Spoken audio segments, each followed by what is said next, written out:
Okay, I'm going to turn the clicker over to Taylor because I know he's got a few things to share here about this topic. Yeah, so we'll see which order. Okay, so talking about the actual financials and quantified capabilities of the technology. First, it's important where you're going to get that information from. And currently, owner-operators that are seeking this information, they really don't have many options other than deploying the technology across multiple vendors. Hopefully, they've invested a couple million in their business intelligence infrastructure so they can measure everything after deployment. However, it really is a very lengthy process to pilot different technologies and then to work backwards with the data company, i.e. your business intelligence department, to figure out how exactly did that technology impact your community. So that was actually, at Alliance, the largest opportunity that they provided me was they gave me access to all their resources and said, audit our property, or audit our portfolio. Once we determined smart home was valuable, we then deployed 4,000 units across many different vendors, actually 8 at the time, of which most of them are not even in business anymore. But point being is that we did the first really large use case of like, how does this technology impact our portfolio? Because at the time, no company had made any sort of large-scale deployment. And Jay Hemans, the president of Alliance, was very, he's a technologically focused person. He actually took me to CES to give you an idea. Like he's a nerd, right? Older dude, but super cool, super nerdy. And he was like, if you can show me in dollars and cents how this stuff is going to help me, he's like, you'll have my support. He's like, but you need to figure that out. So, I mean, for 9 months, it was the biggest undertaking I've ever taken in my career to try to get my arms around something like this that was so really variable. But what we did do is we determined that ultimately, if we were able to summarize simply based on different criteria, so I pulled a slide up here so you guys can kind of see like Point Central. So every provider in the space has different impacts of their technology. And you can see here Point Central, since they're on the panel here. These are some of the things that the Point Central technology specifically impacts at a community.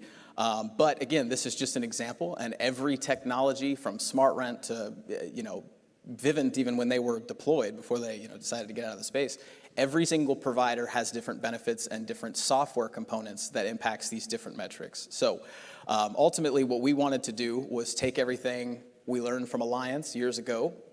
Once we determined kind of there's 16 different points at a community that this technology touches, and depending on which provider, that determines which point. So ultimately here with Point Central, this is actually one of my clients out of Austin, Texas, ResProp. This is a case study essentially that we did with them. So they leveraged the technology, our impact analysis reports, in place of running a pilot to try to understand the value themselves. And when they came to us, they had engaged 4 different smart home providers, and we're just trying to understand, which one should we choose. Ultimately, by leveraging our impact analysis reports, they felt confident enough with the data provided that they could skip forward to implementation and go ahead and recover that 9-month period that they would have lost revenue. They're going to go ahead and deploy it and make that revenue back. So you can see here that the 9 months we recovered them just at this one 278 unit community, they made an additional $92,000 in revenue after deployment because of that 9-month savings. And so Chris Green, you can see here, really excellent client, just really hammers home the need to minimize the investment in research and development, but also significantly increasing time savings and allowing them to quantify the hidden benefits. So I know I can get kind of down the rabbit hole, and I apologize for that, but you can definitely see here that owners are more than willing to make decisions and move forward with this technology, in my experience, if they know what exactly it is that the technology will impact. So with us having access to live market data, we're able to put in very specific metrics of one individual community, and we are able to provide that owner, leveraging that data, exactly what it is from a cash-on-cash return, if they're going to increase their rent, to if they don't increase rent at all and they just look at how long is it going to take for the technology to pay for itself, just off the efficiencies. That's what the report that we provide to our clients actually shows. So I'll kind of pause there for a second and figure if you got any questions or anything I can kind of help clarify. So when we look at kind of the broad range of technology that impacts multifamily, do you focus on particular areas or pretty much any technology across the whole space, or is it a focus? Great question. So we started in the smart home IoT space primarily because that's my background. However, at this point, we're expanding into every prop tech niche within the market. So we're working with, like currently we have 22 verified vendors, and that ranges from like Google Fiber to LeaseLock to Snapped, which is fraud detection, to, like we really do work with everybody. And so it's our goal to really help owners, instead of having to invest all this time, energy, and effort, to instead say, how does this technology really help my community, and get them to that decision a little bit quicker.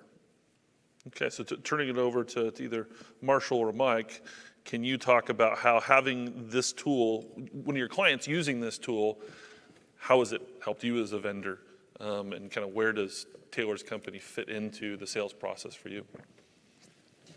I think for us it's because third party, right? So that's helpful. There are a lot of different data points that are out there on that we can provide on how to save on vacant unit costs, on how to mitigate risk for water, on how to have conversations in a retrofit about implementing technology and how to sort of phase that in terms of rent growth and renewals and all the impact that can have. At the end of the day, though, when it's a third-party tool, that's sort of like the mic drop, right? It just provides us the opportunity to say, hey, look, consult with a third party that's been there, that's done that actually has experience in the space, deploying thousands of smart home systems and spitting out a return that has entered all of the appropriate inputs, not just the basics. So for us, that's helped in the process just because at the end of the day, I think I'm a trustworthy guy, but having a third party, it's not always what I say. It's leaning on somebody that's also done that has no incentive to plug Point Central or ADT or another provider. So that's been the value in leveraging Taylor's tool to date, and I think it's fabulous. As a third party, I also believe Mike Branham is a trustworthy guy. So now everyone in the room believes you're a trustworthy guy because it didn't just come from you directly. That's right. Taylor had a quote up here, and it's back on the screen if we can show that. It was a Gartner quote. I don't know who caught it, but 8% of customers believe vendor-produced ROI studies and data. We're all looking for third-party validation because we can tell a great story, right? You can tell a great story about your communities, about your brand, about what you've created for your residents, but third-party reviews of properties, third-party suppliers that work with us to help get that across the finish line are extremely important. Taylor put a quote up there from Chris Green talking about getting the additional $90,000, skipping the test time period. Well, this was a joint. It's funny that this deal is what Taylor chose to go with because it actually touches Point Central and ADT as well. We were the integrator on it. Point Central was the software on it. So when ResProp made that decision, it made us the money faster too. So of course we love any kind of thing that moves the decision-making process faster for us because it's not just additional revenue for our clients. It's faster revenue for us. It's faster decisions for us. And it helps when the data that Taylor provided is validated over that 9-month period and they say, okay, the impact analysis report proved true. We are generating this extra revenue. We are saving this money on vacant utilities. We are saving this money in efficiencies at our property. It makes the decision to continue to implement smart technology at a faster pace much more commonplace. So it's, yes, third-party data is important. There's still validation internally at the companies who relied on that third-party data to make their decision. But once that's validated, it really opens the door for why wouldn't we continue to do this at multiple properties. So that's. Well, let me read that quote from Chris Green, so maybe a little bit small for those in the back. The impact analysis reports provided by Innovative NOI has allowed us to minimize our investment in research and development while significantly increasing our time savings. The ability to quantify hidden costs, benefits, and right-size the investment is where we see significant value. So as we were talking about before, one of the ways to be able to validate is to have a referral come in. Taylor can help kind of fast track that by saying, hey, here are other clients we have that have real data experience and benchmark data as you're trying to make a decision for a new client and pair them up with others who have good experiences with the particular vendors they might be exploring. Is that fair to say? Absolutely. We work with really all the providers. I mean, while yes, we have serviced a client, one of our clients mutually, that's why I chose this, because I felt it was a good representation of like what we do with our clients. And Didn't want to also start a fist fight vendors. here at the table. Yeah. Didn't think putting another deal up there would have made sense. But really, I think it's very important that the owner just gets the confidence they need that they're making the right decision. Because I mean, when I got to Alliance, their biggest hesitation was we don't want to deploy a technology that's essentially going to be our headache later. And so it was like, that's why they felt the need to run these pilots and to get this data, because they were really concerned. Like, it's a scary thing. The report up there, it's not on the slide right this second, but you can see this specific project over the course of the full term cost the client about $500,000. So, I mean, if you're looking at spending $500,000 to make an improvement to your community. That was the investment that was going to be required. Yeah, so this is actually on this report. On the slide, you can see under the red column where it says project expense totals, you can see that on the CapEx, it was about $250,000, and the operational expense over the term of 72 months is roughly the same. So you're looking at about $500,000 over the course of 6 years. And if you're going to spend that $500,000, it's not that these owners can't afford it, and they're willing to spend it, but they want to also have confidence to make sure. And really the biggest benefit we've seen now is the owners have like leaned in. ResProp at this point has deployed a couple thousand units, pretty quickly, and they really started with us about 2 years ago when we started getting this technology in the field, letting vendors help us test this technology, really providing market validation that our numbers were accurate. So we've, after deployment, gone back and found out that our numbers, while they're not 100%, they are within a 5% margin of error. And when you compare 5% margin of error to 9 months of additional revenue being that significant at one community alone, you multiply that across 10,000 units, and we're talking millions of dollars in additional money. So most owners, once they kind of see it this way, they're like, yeah, why haven't we done this yet? And that's essentially most of my client conversations. Gotcha. Okay, so as we kind of look back Back on the quadrants of consideration, kind of open it up. Is there any questions in the audience that you'd like to ask any of the gentlemen here at the table? Unfortunately, I haven't pre-recorded any answers to your questions from Josh. So much innovation in prop tech. There's ways to improve your experience inside of a unit. There's ways to make a building operate better. What's the next frontier of prop tech? What's the next solution that every property is going to do?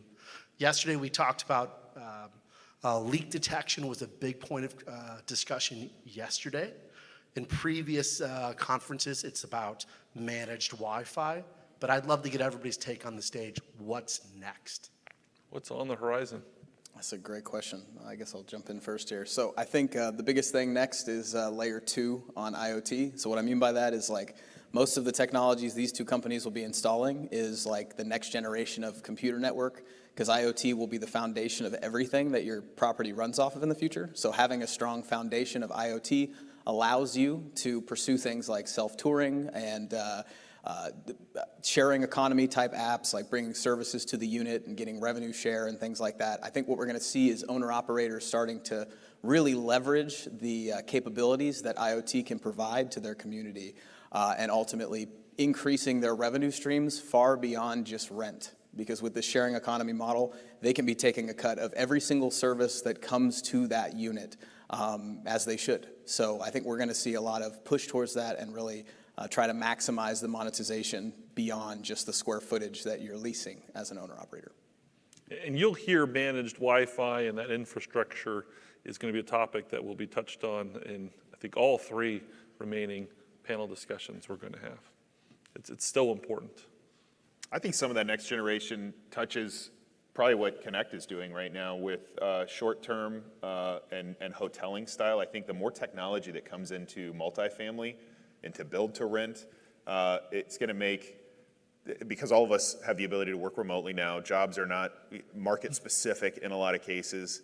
If you want to spend the first quarter of the year in Austin, Texas, and then you want to spend the next quarter in Nashville, and you want to spend the next quarter, find a property management company that has a property in each of those locations, utilize technology to make yourself, mobile, where you can work from wherever you want, maintain the same lease agreement. I think that as technology gets better and better, it's going to make moving around super simple. When we think about the hospitality industry right now, my hotel experience at Marriott's across the country is almost the same everywhere I go. They know a lot about me as a traveler. They know how many nights I've been there. They know what my preferences are when it comes to rooms.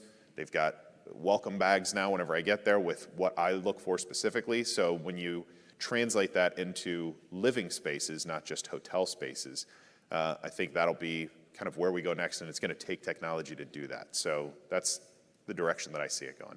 Some wonderful benefits from COVID came in the hoteling industry, and Oh, yeah. I use Marriott a lot too. It's just removing that friction from the customer experience, where now you don't even have to talk to someone at the desk. You check in from your phone becomes the key, you can walk right up to your room. It's pretty amazing. Yeah, I think it'll be interesting to see what innovations come from the owner-operator side and how we as technology companies can accommodate that. I think we'll see more integrations, more data insights into utility consumption and what to do with that data to preserve or conserve on utilities. I think will be a big thing. I think of water. That's always been a challenge in multifamily. So, I think we have the building blocks for, again, smarter portfolios, not just smart units. And what we do with that will come down to data and how that data is sort of repurposed to run better buildings and provide better resident experiences. And by the way, when you talk about data becoming so important, IoT being the backbone of everything, I do think that the positions inside multifamily are going to change. There will be less leasing agents, there will be less property managers, there will be a centralized maintenance group that can work within a certain portfolio of properties. But for those folks who are on the front lines today who are concerned, and I hear this from folks all the time, what's going to happen to the frontline jobs? Lean into what's happening right now. Become the subject matter expert on the future of multifamily and become indispensable to your company, where your title will change, your role will change, you're not on site anymore, but if you're not leaning into this stuff, then you're going to get left behind. And so that's the one thing that I would add to all the data that's being collected right now. The decisions that come from it are going to include human capital and saying, we don't need this many people here anymore. And if you're not the person who's become indispensable to the organization, then you're going to be left looking for another job at that point. So here's contact information for all the gentlemen we talked to today. Thanks. We can give a round of applause for our panel discussion here.